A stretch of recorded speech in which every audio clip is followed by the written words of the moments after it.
I'm a bit exhausted. I didn't get enough sleep. Crying baby. Wakes up every 2 hours. So today I wanted to talk to you guys about the future of digital marketing. Where's my slides? All right, as you guys can see. And the future is not what you think. But don't worry, not everything has to be grim. There is some good news as well. And I'm going to share with you guys a lot of stats and data. So we deal with companies of all different types of sizes, from large corporations like the Fortune 100, all the way to small mom and pops. And when you're dealing with companies of all sizes, and you've been doing this for roughly 16, 17 years, you start noticing trends and patterns. And what Eric and I wanted to leave you with is changes that you can implement so that way you're going to be better prepared for the next algorithm updates, the next platform updates, so that way you can keep thriving and surviving and doing extremely well. So my Twitter handle, ignore the hashtag.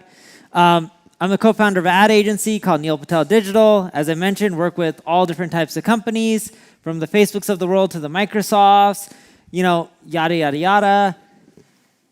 Tons of quotes, testimonials. Now, the point of all that isn't to say I'm great or I'm amazing. I don't think I'm the best marketer out there. I still think I have a lot to learn and improve upon. But it's more so to show that, hey, when I'm giving data and facts, it's based on what I'm seeing, and it's not just me making stuff up. And I truly see both sides of the table. Not only am I an entrepreneur and a marketer myself, I also work with companies like Google, or this one's actually Facebook, companies like Facebook, who will hit me up and pay me money to speak at their own conferences to their own customers, as well as companies like Google who will hit me up to help market Google as well. In essence, I really do see every single side of marketing. I see it from the entrepreneur side, the business owner side, the marketer side, the platform side, from the Googles, the Facebooks of the world. Now, before we get started and go into the future of marketing, I wanted to play a little bit of a game with you guys. So, number one, how many blogs do you think are there on the web? Let's see how many of you guys listen to marketing school. All right, take a guess. That's right. Saeed may have a different number. You may have a different number. You're like, no, there's 1,100,000,000 WordPress blogs. Do you know the real number? Okay, so from what we know and all the stats online, there's at least 1 billion blogs. How many people are in the world? Take a guess.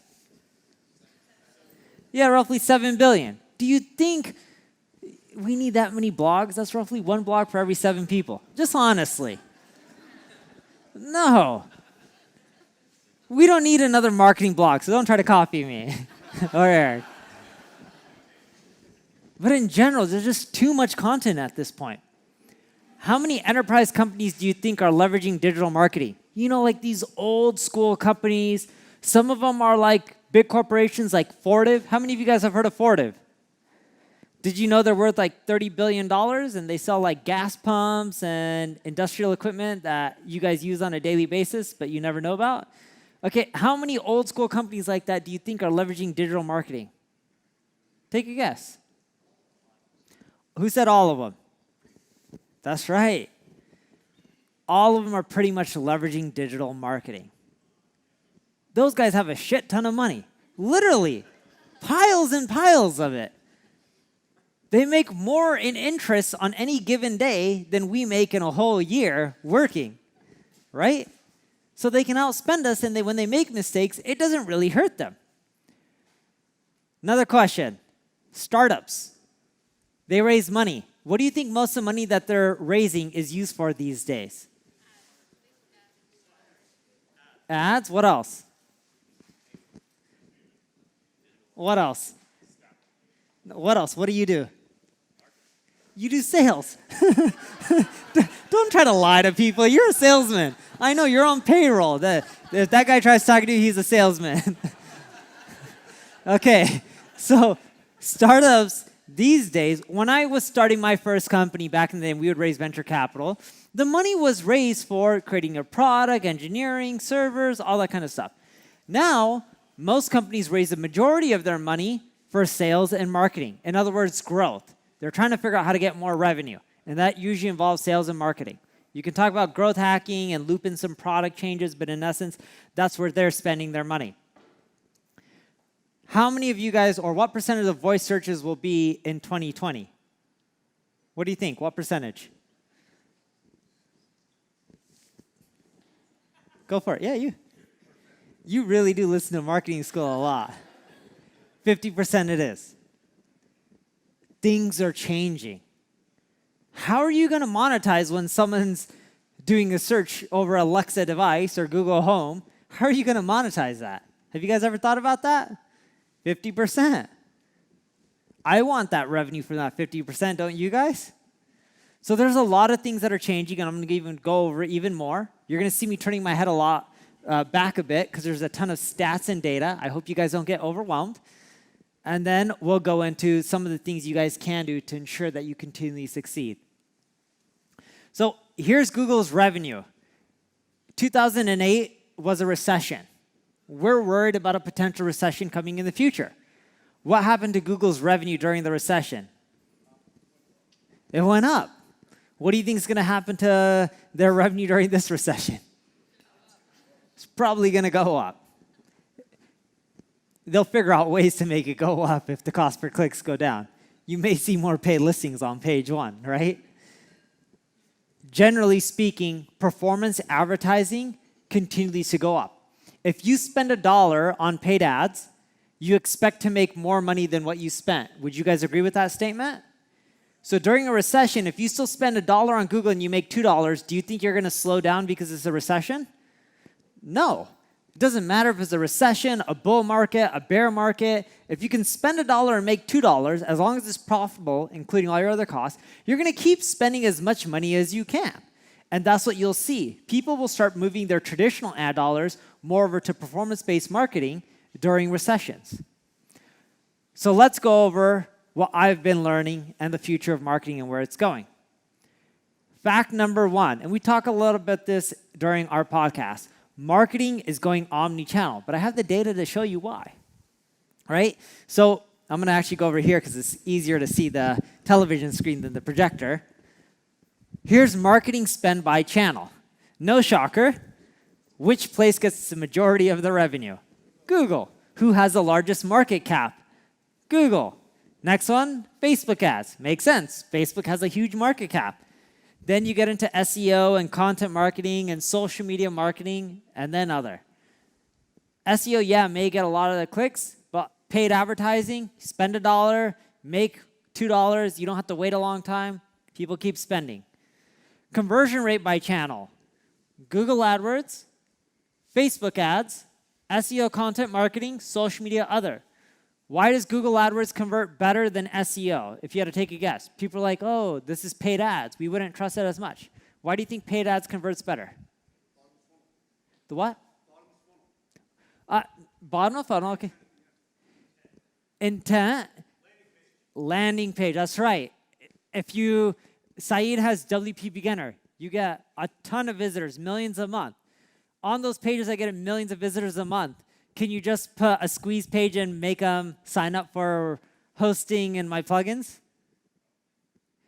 You could, but your rankings would go down. If you remove the content, you just put that, it would go down. With pay-per-click, if you give them money, you can put whatever you want as long as you keep paying them. Right? SEO, you got to have content. Sure, you can get a lot of traffic, but that content, you know, if you look at auto insurance, you click on the first paid listing, it's usually type in your zip code and that's it. It doesn't even have 100 words of text on the page, including the title tag. You look at the text-based version that ranks on page one, there's like 1,000 words about auto insurance. Facebook ads, intent isn't there. You can still convert them. Cost per clicks are a lot less. And if you can still convince them to convert, you just got to get more clicks. SEO, as we already mentioned. Social media, you guys already know that one. Other, we'll go into other a bit later. Average number of social shares per post. It's been continually declining. What do you think is going to happen in the future? You think it's going to go back up? No. If you want to go back up, what are you going to have to give Facebook? Money. That's the reality of it. And I'm not here to say Facebook sucks. It's a great platform and channel for marketers. You can also start getting creative and leverage like messenger chat and all this stuff helps as well that Larry talked about earlier. But in general, social shares are declining. That's just the stats. Now here's where people are publishing content. It used to just be where it would be on their own blog. But now everyone's leveraging Medium, Tumblr, Facebook, YouTube, LinkedIn, Twitter. Google doesn't penalize for duplicate content. You release content once, publish it everywhere. You release one video, take that same video, re-upload it to Facebook, re-upload it to LinkedIn, re-upload it to Pinterest. Actually, I don't think Pinterest takes videos. But everywhere else that takes videos, upload it. Get that traffic. What do you have to lose? What % of organic search traffic goes to your blog? You see a trend here? Not only are people continuing to blog, but those pages give information. They don't necessarily sell products or service. And this isn't Google's fault for doing this. There's nothing wrong with what they're doing. This is the trend. Their trends, the way they adapt Google's based off of usage of you and I searching. So if we all search for something and we want to read the informational articles, what do you think they're going to show more of? Informational-based articles. And that's what they're doing, right? What portion of your customers first found you through your blog? It's increasing. Why? Because blogs are ranking better. That's what people want to see. So if you're not blogging, whether you like it or not, you're not going to end up generating all those extra conversions. In Google Analytics, there's this report called Assisted Conversions. Are you guys familiar with this report? Raise your hand if you are.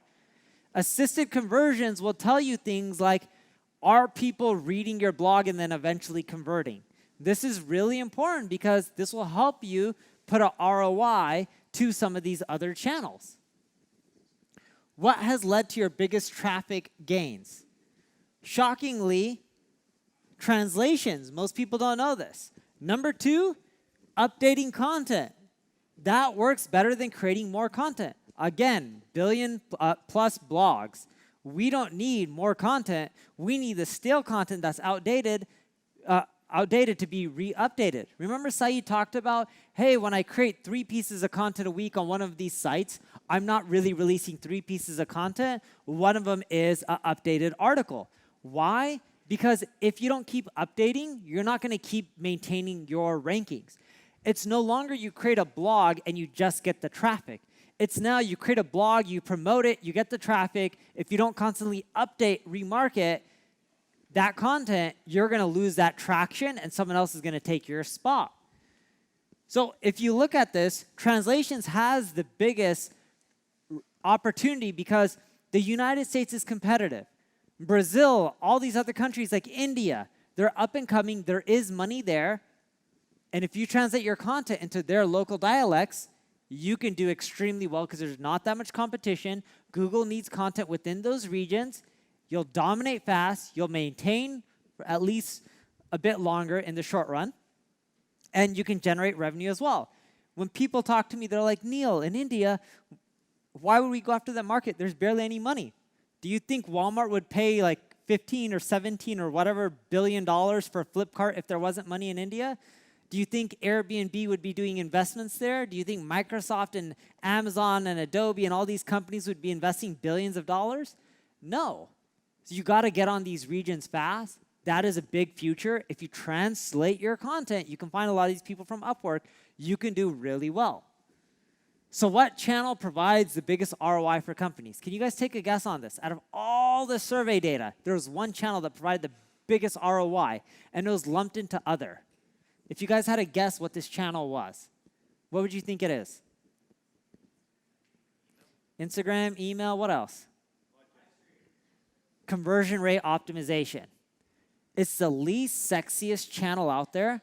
From every company we interviewed and surveyed, and we surveyed hundreds of these companies, and some of these guys are doing like millions and millions and millions of dollars a month in profit, if not billions, some of them. Conversion optimization out of all the marketing channels provided the biggest ROI, but the smallest investment by far. If you can boost your conversion rates by double, what does that mean to your paid advertising or your SEO or your content marketing? You can spend more.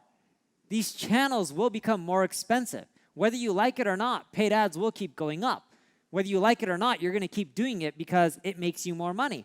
If you don't optimize for conversions, you're going to get slaughtered by all the competitors. And there's a huge trend in digital marketing right now where a ton of companies are finally starting to spend time in A/B testing, personalization, and all this other stuff that very few people talk about. And I know this because if I release a blog post on A/B testing or personalization, no one wants to read it.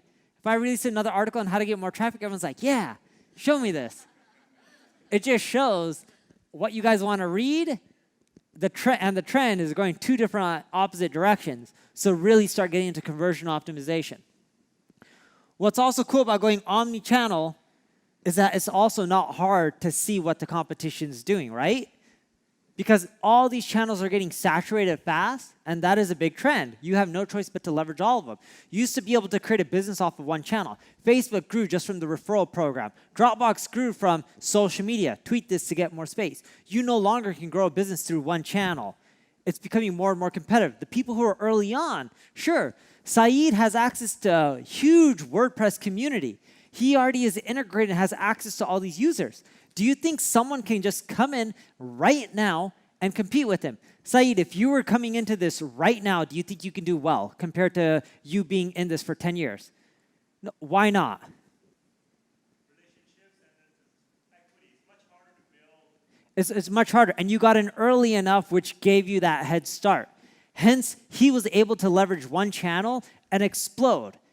Now, even Saeed, even though he's done really well, he's still expanding into other channels and platforms because that's how you continually grow. But you can use tools like the SEM rushes. See, I won't get complaints. I'm not just promoting my own tools. I'm not getting paid by them either. You can use SEM rush and tools like that to see what people are going after from an SEO perspective or paid advertising perspective. You can use what runs where to see what kind of media ads people are doing.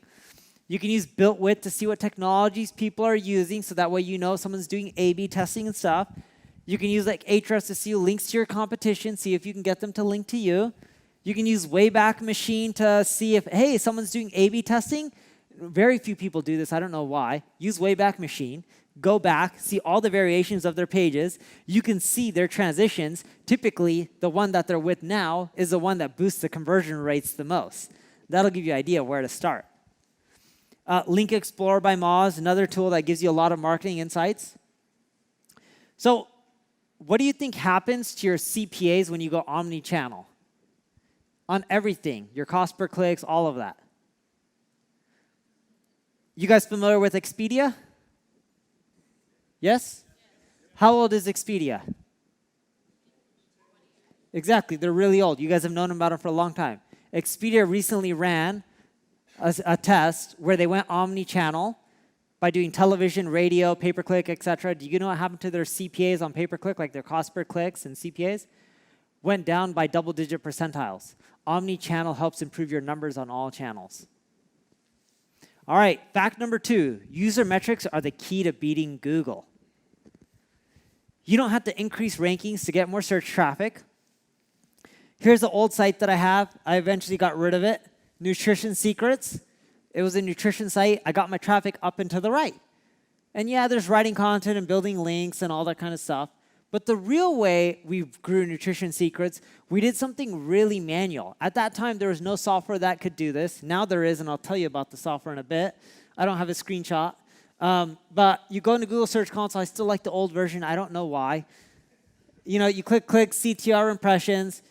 You see the pages that are getting the traffic. And then from there, you look at which you click into the page that has a low CTR. You look at the keywords, the ones that are driving a lot of impressions but low clicks, and then you're like, all right, I need to adjust my page with these keywords so I can get more clicks. Simple concept. You look for keywords that have less than a 5% click rate, look for pages that have a less than a 4% CTR rate, and make sure the keywords that you want to rank for are in your title tag and within your content and meta descriptions. Once you make that change, you submit to Google, and they recrawl it. And here are some keywords that help skyrocket CTR that we've tested. How-tos, list number results, free, you, tips, great tricks, best, why, blog posts. You guys get the gist. These have all worked really well from everything we've tested. And as you submit it back to Google, and you fetch, and you submit the URL, you click Submit to their index, and boom, you're in. You say you're not a robot. And you give it 30 days and you see results. We used to do all this manually. That's how we grew our traffic. It's one of the best ways because Google is looking for user signals. Everyone focuses on links, but not enough of this. If you don't want to do it manually like how I used to do it, there's a tool called ClickFlow. You can harass someone on the single grain team. They can probably tell you about it. Sorry, single grain team. But nonetheless, that's what we do now, and we just automate it, and it works much easier. But I kid you not, this is where we're seeing the biggest search gains right now for SEO. We're just optimizing and going after user signals. It's not sexy. No one talks about it. Works. Again, I know if I write a blog post on this, it doesn't get read as much, but this is where we're getting the traffic increases. And luckily, because I have you in front of me, you're forced to listen to whatever I want to talk about. Technically, you could walk out. ClickFlow, ClickFlow. It's not called ClickFlow. Do not sign up for that company. That's what it's called. I'm kidding. So eventually, here's the thing that most people don't talk about. User metrics are going to go on all platforms. Did you know on Facebook, Instagram, LinkedIn, what is the #1 metric that they look at on if a post should go viral? If you had to take a guess, what do you think it is? What is it? Take a guess. Time. Okay, that's one. Shares. Engagement. What's engagement mean? Comments. Comments. The more comments you get, legitimate comments, that impacts how viral a post goes more than anything else. I kid you not, if you had 50 of your friends go to your Facebook page and start leaving comments, interacting with each other, that post goes viral. Don't believe me? All people in this room, go comment on my latest Facebook post and you guys will see. Seriously, just if you don't believe me, go and try it. You can write whatever you want, and I'll respond to you. And if you want to respond back and leave another comment too, you'll watch. I'll respond back again as well. That's how confident I am that it'll work. But I know you need to see it to believe it, so go and leave a comment on my Facebook page. Make sure it's the latest post, so that one gets the most traffic. But that's how effective user metrics are. I used to put in all my YouTube videos and Facebook videos, leave a comment, ask a question. My comment numbers started going up really high. My videos went viral. And then YouTube and a lot of these platforms have now built in if people are asking for comments in their videos. And I noticed the day it hit because my numbers started going down. I'm like, man. So now I'm trying to think if I can put a visual image saying leave a comment to see if that works. But it worked for a while. Fact number 3, you got to focus on branding. Brands are the future. You need to build a brand. Now, this is a quote from Eric Schmidt, the ex-CEO of Google. Brands are the solution, not the problem. Brands are how you sort out the cesspool. The best part is, Eric and I say this quote on our podcast so often, we never get the quote right, and we always butcher it, but now we have the real one right in front of us. So, you know what Google is doing to help try to solve fake news and figure out which sites to rank higher? What do you think they're looking at? Brand signals, that's right. What do you think Facebook's doing to try to combat fake news? What do you think they're trying to promote? What type of pages and content versus others? Brands, that's right. If you have a bigger brand, you're going to do well. You don't have to build a Coca-Cola, but if you build a brand within your niche and you're the leading player, your content within that space is going to go more viral than the others. And the Expedia example. We all know about Expedia. Expedia owns a lot of properties. Hotels.com. They used to own Trivago, TripAdvisor, all these other properties. They still own a lot. That Gnome one, I don't even know what that one's called. I think Orbitz or something like that. Or Travelocity, or I don't know. They just have too many properties.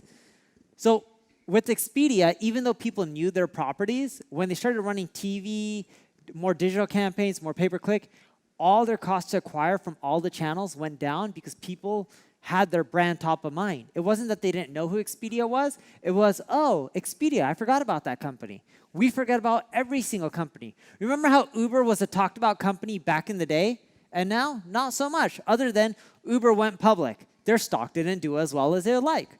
Dropbox, such an amazing company. This company is revolutionary, yada, yada, yada. Now, oh yeah, it's another publicly traded company. I can just upload my information on my iCloud. I can upload it on my G Drive. I can still use Dropbox, but I got all these other things as well. We all have patterns of what's in and out. It doesn't matter if you built a big company. You still need to be top of mind, so you want to keep pushing your brand. The key to building a brand, whether it's a personal or corporate one, is a rule of 7. How many times can people see you? Are you continually doing email marketing to get people back to your site? Are you doing push notifications? Are you doing things like messenger bots? All these things will help you get people back to your site so much more often. You can build a good brand. How many of you guys get 100,000 visitors a month to your site? How many get more than that? Raise your hand. How many get less than that? Raise your hand. I just want to see if you guys are lazy or not, or tired, or I suck as a speaker. Okay, so majority raise your hand. I focus on doing an omni-channel approach, putting content everywhere. I get over 100,000 visitors a month from people typing in Neil Patel. I'm not saying I'm good at building a brand. I think I'm not that great. There's way better people like Gary Vee, Tony Robbins, etc. And I'm more of an introvert, as Eric knows. I've known him for a long time. I stay inside my house. I watch Netflix a lot. Bad Bloods is amazing if any of you guys haven't watched that. And, I'm waiting for season 3, though. And Sneaky Pete, by the way, on Amazon. That was amazing. In 2 weekends, I watched all 3 seasons. And I work while I am on or watching TV. Like, that's how I work. I don't go to the office. I sit on my bed. And my team will tell you, they'll FaceTime me, like we'll be on a client call, and I'll be in my bed talking to the client over Zoom while I work, because that's how I get the most done. But the way I built a brand is the rule of 7. You keep getting people back. Now, over a year ago, Eric mentioned this, I acquired a company called Uber Suggest. And that guy was from Italy. And I paid, I think, around 120 grand for it. He built a better brand than me, and he didn't do anything that I did. I think he's smarter than I am. And what I did is I just leveraged what he did, and I put it on steroids by just going to the nth degree, being like, let me just update your tool and give away more for free. I now get 3 times the brand queries, over 300,000 visitors a month from people looking for Uber Suggest than I do from people looking for Neil Patel. Those brand queries help skyrocket your rankings. You got to build a brand. Every time I grow my brand queries, I notice that my rankings for all my terms, like online marketing, pop up on the top of page 1. It's not that I try to build more links or any of that. It's I focus on brand queries. It's that powerful. So here's some tips. Emails are still effective. Push notification in combination with email marketing is really good. Combine that with messenger bots, then you're really doing well, right? Which was the next one. And then you want to use tools like Google Correlate to help you figure out what people are looking for that's similar to your keywords. So for example, if I'm in the hotels, hospitality industry, I want to see what other things people are looking for. Google Correlate shows you all the other relevant keywords with similar patterns. Make sure you have content on all those keywords. That way you're helping people out, because if you're helping people out, what do you think it does? It helps build a brand. Putting people first is the right thing to do. Just like when Eric and I threw this event, we were debating, we both decided we wanted to do it for free. Why? Because we're like, let's help people out. We didn't do it to try to close revenue. We didn't do it to try to generate business or anything.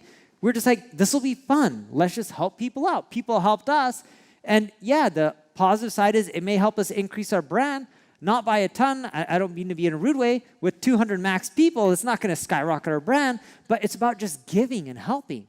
And if you truly enjoy that in whatever you're doing, it'll help build your brand as well, but that's a side effect. It's like people saying, I want to make money. You don't make money by making money. You make money by helping people and help them solve their problems. Put other people first, and eventually you will build a bigger brand. And Nutrition Secrets, as we started doing all this stuff, our branding started going up, and we started doing better, getting higher rankings, more pages, and that's how we continually climbed. But traffic and all this kind of stuff is great, but it's not everything. SEMrush showed one of my past startups, Kissmetrics. I think we raised like 17 million bucks for it. It didn't turn out well. I bought out the domain name from the investors for 500,000 bucks and then redirected the traffic, and then they recently did an asset sale. Now, I had good traffic. My competitor, Mixpanel, who copied my product at the beginning, they even had a TechCrunch article showing similar screenshots, had roughly 1/3 of the traffic. They raised money at an $865 million valuation. What do you think we were worth? I'm the traffic guy. I'm getting all this traffic. I'm beating them. What do you think we were worth? Anyone want to take a guess? You could be honest. It won't hurt my feelings. You can say something good or bad. Take a guess. You're a management consultant. What do you think? more than 15 because we raised 17, but technically not when I bought the domain name. But we were worth roughly 1/10 that. Technically not even 1/10 that. So maybe 1/15th, 1/20th. That's brutal, right? Think about it. I'm a marketer. I'm on cloud 9, getting all this traffic. It shows you traffic isn't everything. And I realized at that point the real formula to success, especially in the future, is traffic plus conversions cubed equals success. The more you focus on conversions, the better off you guys are going to be. I'm hammering that so much because I know in a year you guys won't be able to do a lot of the marketing techniques that you're using right now unless you focus on conversions. Which gets into fact number 4.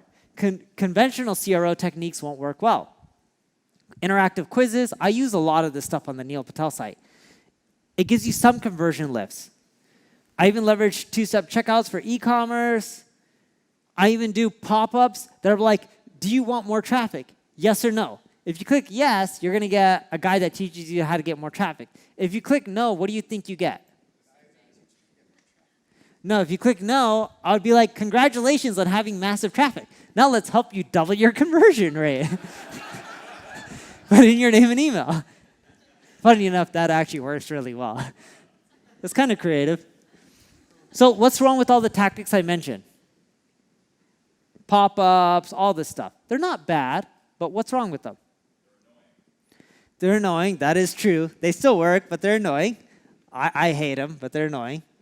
What's the issue? You see them everywhere. And because you see them everywhere, do you think they work the same that they did 5-6 years ago? No, the effect's worn down. Personalization is a new conversion rate optimization. It's all about personalizing the experience. So here's an example. Now, I operate my day in which I have a few companies, and there's a CEO in place of a lot of these companies. They're starting to use tools like Intercom. And I'm not saying this because Intercom's a sponsor. I actually did the opposite. Once Eric and someone told us, Yaniv, he's like, why are you guys putting your money out of your own pocket for the event? Why don't you get a sponsor? And Eric and I were like, that's a smart idea. We're really stupid for not thinking of this. That's really what happened. Am I right, Eric? We're like, how much should we each spend? 20, 30 grand each? And then Yaniv's like, you guys are dumb. A company will give you the money. We're like, oh my God, you're brilliant. Where'd you come up with this? He's like, every conference does this. And we're like, oh yeah.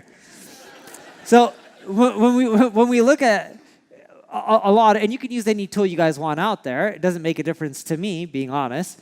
But when you start personalizing that experience and start chatting, you'll notice that you can adapt what you do to each person. Whether you do that through Facebook Messenger bots, whether you do it through Drift, Intercom, the big point I'm trying to make is you need to start creating personalized experience for every single person. That's where we're seeing the conversion lifts. Because then you're getting data on everyone, and you're seeing the lead type, the quality, what they even thought about your conversation. If they rated that it's an amazing conversation, do you think you have a higher chance of converting that person? Of course. If they start asking you through chat about pricing and how they sign up, you can tailor your messaging and your content totally different than if they asked you, how do I use your product? That would be more support. Or why should I buy you or use you over the competition? You need to personalize everything. Chat is now responsible for 28% of our sales. Yaniv from Nextiva, I believe his chat is responsible for roughly 1/3 of his sales. 1/3.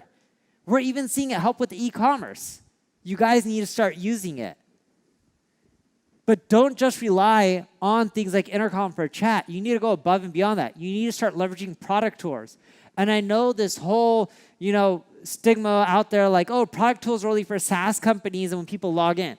I'm going to show you something different. Here's Google. What do you think is on the right there? That's a functionality of a product tour. Them trying to get you into more features, more reports, more sections of Google's products and platforms. Here's something within their Gmail app. Did you know you can also schedule a send notification? That actually happened on my phone. My designer, I'm like, ooh, design this, make this look pretty. He gave me one with a ghetto iPhone because he's like, you're too cheap to get a real iPhone. I still have an old school iPhone. I'm looking in my pocket. I still have like a really old iPhone. So he's like, you get the design of an old iPhone until you upgrade. So I was like, okay. I don't want to spend the money. But even them, they're doing product-related stuff. So check this out. This is animated on a checkout page. Check this. You see that moving part on the animation? That's examples of how you can use product tours on things like checkout pages and lead forms. Isn't that slick? No? The conversion rates go through the roof. When we started doing all this and started testing this, conversions lifted by 13%. So you start combining all these little things. You're not going to get one thing that grows your sales by 50%. But you start combining all these little things. What do you think this allows you to do? Spend more on paid ads as Google increases their prices, as Facebook increases their prices. And they're not increasing it for the sake of it. They're increasing it because more people are jumping on and you're competing with more people. It's supply and demand. Fact number 5, to win, you'll have to think like a winner. What do these people have in common? Michael Jordan, Mark Zuckerberg, Michael Phelps, other than their names start with the M. Yes, they all want to win. They actually all have won. 2 of them are billionaires. Michael Phelps is an amazing, talented swimmer. He's an Aussie like Ryan. Is he an Aussie or he's American? No, he's American. My bad. He's not an Aussie. Right? They all have coaches and mentors who helped them get to where they are today. You need to invest in mentorship. It doesn't have to be paid. This is a free event. You can go to other free events. You can listen to podcasts. Eric has this podcast called Growth Everywhere where he's interviewing people and they're revealing their revenue numbers. If that's one of your competitors, you listen to it, you can figure out how they grew and you can copy some of it. Look, if you're going to climb Mount Everest, would you just fly over to Nepal, climb to the top, and get there? No, you'd probably die. You would get a Sherpa to help you out and do your training. The same goes with anything you do in marketing and business. Go read articles. Find people who can help you out. Again, you don't have to pay for it. There's a lot of free stuff online. The reality is marketing never stops. What works today may not work in the future. So the best approach is to continually test and keep learning. You're going to be overwhelmed by the information. And you know what? Just go after the low-hanging fruit. Try one thing. If you're going to take one thing away from this presentation, try some CRO stuff. If you don't, you're going to get beat by all your competitors in the few years, probably in 12 months, because that is where the market is going. It's so competitive. Everyone's raising money to pile on marketing scales or using Reid Hoffman's concept of blitz scaling, spend money at all costs to generate revenue even if you're not profitable. It's screwing up the margins for most of the companies. You need to focus on conversions. There's 3 types of people. Those who make things happen, those who watch things happen, and those who are wondering what just happened. Be the person who makes things happen. Thank you guys for attending. Later we'll get into Q&A during our Marketing School Live.